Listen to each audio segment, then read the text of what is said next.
Every summer Top 100. Every summer Top 100. He's got a voice that's really the bomb. He'll make a choice that'll aggravate Tom. I hate to spoil it, but when all's said and done, Merchant of Venus gonna be number one. Every summer Top 100. Everyone, close your eyes. Insurance adjuster. Wake up and look for other insurance adjusters. Oh, hey, didn't see you there. I'm just working on something. It's time for the Top 100. Yes, it's been a long time since we've done this. Over 3 years. The 3 years are because I think Tom forgot after 2 years. But that's okay. But the extra time was everything. Just everything. So I tabulated all of this in June of 2020. That's when I put the list together and then got busy in various ways. More on that in just a second. But there are 36 new games on this list that weren't there in 2017. Either new games that hadn't been released yet, or games that have just become more prevalent in my gaming life. That's, it seems about right. More than a third of new games that we'd be looking at in the new list. And of course, there's the shuffling, as some games hit the table more often or less often as time has gone by. So that's always fun to look at. I did make some changes to just the format of the whole thing. I have combined a few things into one entry. So anything that is multiple versions of the same game in one box, one game in particular, is now just one entry and not more than one. A couple of notable multiple versions of the same game that are very similar or close enough that it was getting silly to give them separate entries, like Pandemic. All the variants of Pandemic I have lumped together into one thing. Legendary and Legendary Encounters, although they are different systems, they're close enough that I'm calling them the same thing. King of Tokyo, King of New York, virtually the same game. So when those come up, and they probably will, I'll talk about which of those versions I like the most, but I'm not giving them their own separate entry. But, and series. Anything that was, like Exit and Unlock.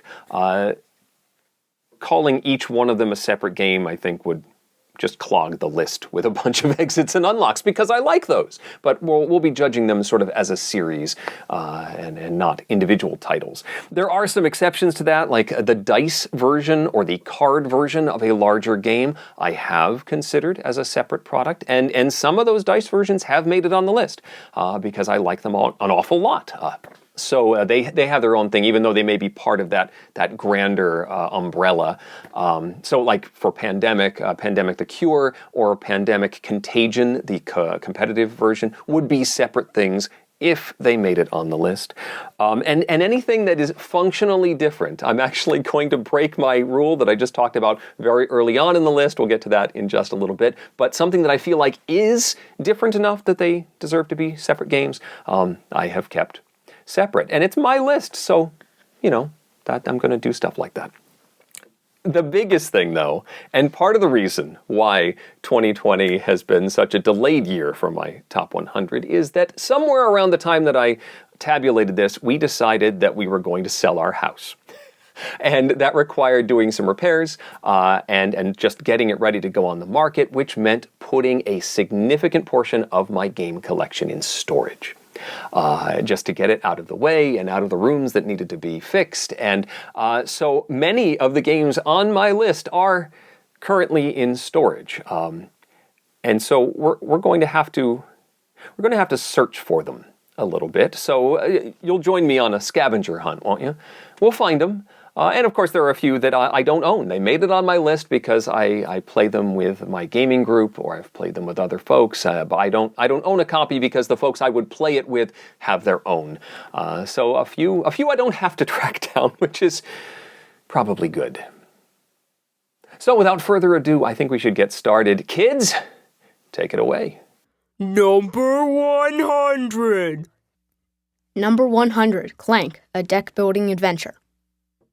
So kicking things off with one that I don't have to track down, it's Clank, a deck-building adventure. It is a deck-building game about heading into a dungeon, trying to find treasure, and acquiring more cards to make your deck more efficient to do that. Clank has this wonderful choice where you could dash in, grab the first major treasure you can find, and then dash immediately out, hoping that everybody else dies in the course of getting a better treasure. Or you can play a little more carefully and try and delve deeper into the dungeon, get some of those really powerful, well-scoring treasures, and then hope to make it out before the dragon eats you. It's a lovely game, and it just barely makes it onto the list in the number 100 slot. Clank, a deck-building adventure. Number 99. Innovation. I am reasonably certain that this is the only game for which I'm going to have to come back over here. Number 99 is Innovation from Osmati Games and Carl Chuddik. A very interesting game that has you following sort of a society through different ages of technology. And the cards have these cool icons on them. Now, if I can just get them out. Come now. I'm going to totally mess this up by just pulling a random card out. So you've got Ptolemy, there we go. And there's these icons on here. And there's activities that will splay these stacks of cards. They come in sort of suits. And so you will make stacks of them and then splay them in different directions, revealing more of these icons. And if you have more of a particular icon than other people, you can sort of dominate them in that particular area. And there's certain card effects that will play off of if you have the most of this symbol or not the most of this symbol. And if you do have the most, you can sort of follow what other people are doing. It's this whole interplay of these different cards and how they work. It's very cool. It can be very swingy because a particular strategy can really push you quickly in one direction, but there's also ways that things can tip the other direction, much like a lot of Carl Chuddick's games. And at some point, when you get to the very end of the game, you get some like immediate wins because you've gotten to that point. My only complaint after having purchased the original edition of Innovation, which comes in a sort of a rectangular or more of a cube box. More recent editions have come in like a slightly wider box, is that the player aids, the new player mats, no longer fit in the box, and so I can't keep it all in one box. I really should just rebox this. It's not like this is that interesting a box. I have the technology to repackage Innovation, my number 99. Number 98. Guildhall. Guildhall. Number 98 is Guildhall, a card game I love the system of.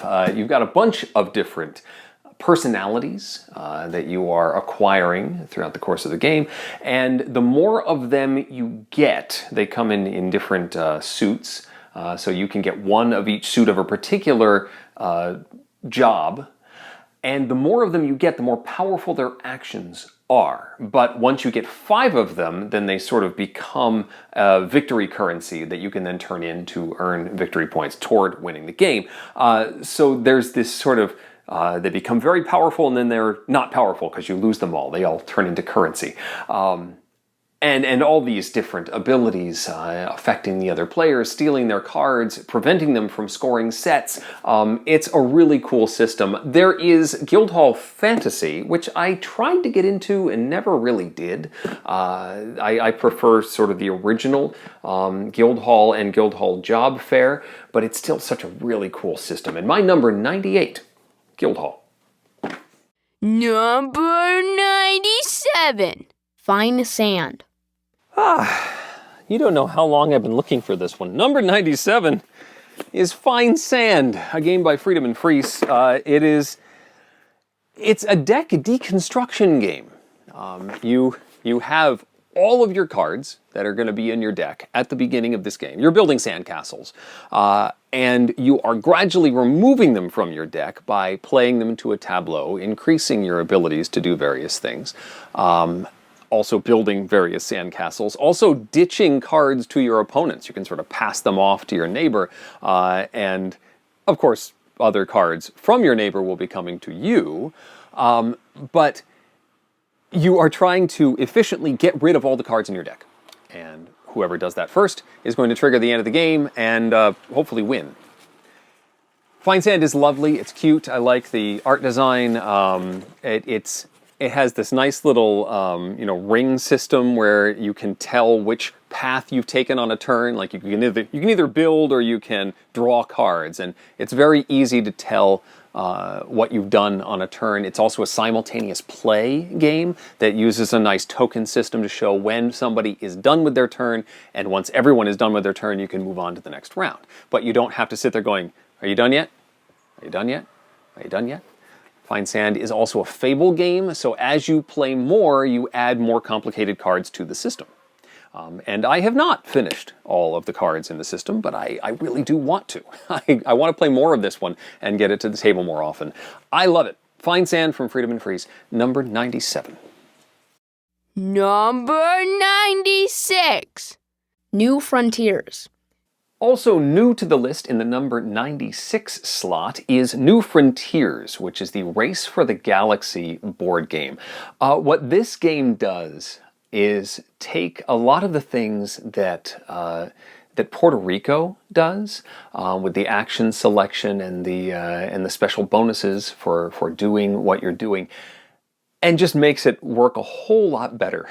It just seems more streamlined. It's also in the Race for the Galaxy universe. I like the theme better, but New Frontiers works very well. I don't own it because members of my group do, but I do enjoy playing it. Number 96, new to the list, New Frontiers by Tom Lehman. Number 95. Exit. Also one that I don't have with me because I have literally destroyed every of the copies that I've used, is Exit the Game. One of my favorite of the escape room style games, but this version from Inca and Marcus Brand is destroyed when you play it. That does allow some really cool puzzles that work outside the box. Sometimes literally, and being able to fold or cut or manipulate components in ways that you wouldn't be able to do with a reusable escape game does allow for some very interesting puzzles. Exit is fantastic. I've enjoyed pretty much every one I've done. I think my favorite is the two-part Catacombs of Horror. That is a really fun adventure, and a double-length one, which is a lot of fun as well. Exit was on my list 3 years ago. I think it was number 68, so it slipped just a little bit, but that's just because there are so many other great games out there. The series is great. There's different difficulty levels. If you're looking for ones, there's entry point entries into the series and far more difficult ones like that Catacombs of Horror adventure. Exit the Game, number 95. Number 94. Quest for El Dorado. Number 94 is another deck building game. This one's from Reiner Knizia, and it's a race, the Quest for El Dorado. It's a modular board that you sort of set up with different spaces that you need to work your way through, and the cards in your deck are going to help you get past those different obstacles. But you are also using those cards to buy more cards, more efficient cards, more useful cards, and do so more quickly than your opponents. There's also sort of a gating system that the leader has to pay extra costs because they are in the lead, but then that gate goes away, and other players can then catch up more easily. It's a neat little system. There's a standalone expansion for this as well, one that I really should hunt down. I've enjoyed playing other people's copies, but I think my kids would enjoy this as well. But still, it's on my list right now in the number 4 position, The Quest for El Dorado. Number 93. What does this one say? Warful Bonzia? Würfel Bonanza. Okay. Number 93. Würfel Bonanza. Did I say that right? Yeah. Okay. Number 93, I've got in one of these, what are those, photo box things that I put all the card games and small stuff in. Würfel Bonanza. This is the Bonanza dice game, based on the card game that many people enjoy quite a bit. It's got two different tone-colored dice there, and you are trying to get combinations of the different bean types in order to earn coins. And the farther up this card you go, the more combinations you complete, the more money you can turn in. And it's a race to, I think, like 15. But it's one of those that everyone is paying attention at the same time. So even when it's not your turn, you can complete combinations based on what the other player is rolling. So everyone's like, what did you just roll? Did you get 2 blues? Oh, I need 2 blues, not just 1. It is a deliciously fun game, and one that actually hits the table more often than its big brother. Würfel Bonanza is a lot of fun. Unfortunately, it's never come out in the United States, but this is worth tracking down a German copy of because I really like Würfel Bonanza, number 93. Number 92. Detective, City of Angels.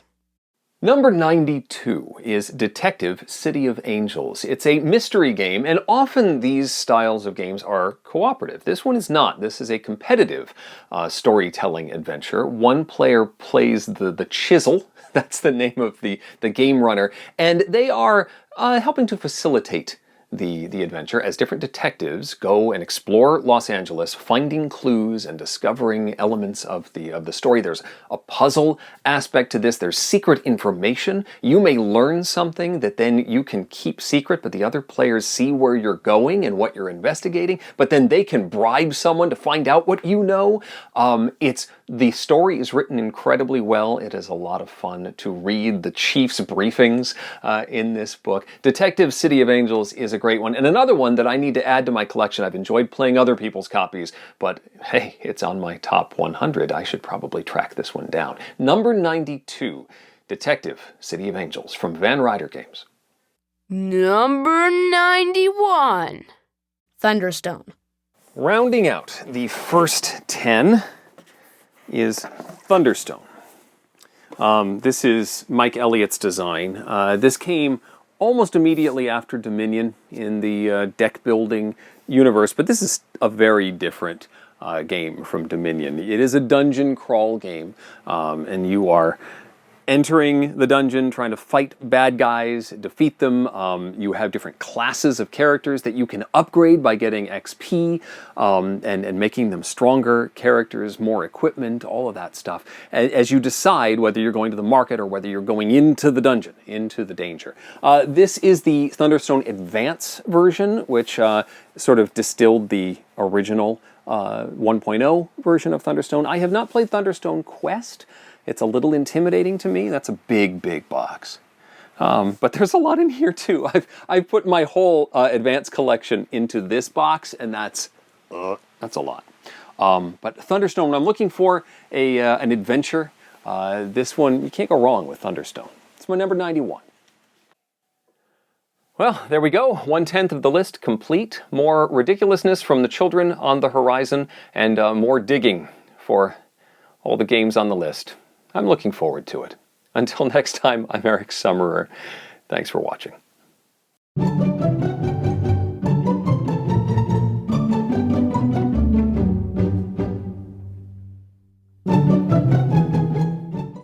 Every summer runners. Top 100. Every summer runners. Top 100. Every summer runners. Top 100. Every summer runners. Top 100. Every summer runners. Top 100. Every summer runners. Top 100. Every summer runners. Top 100.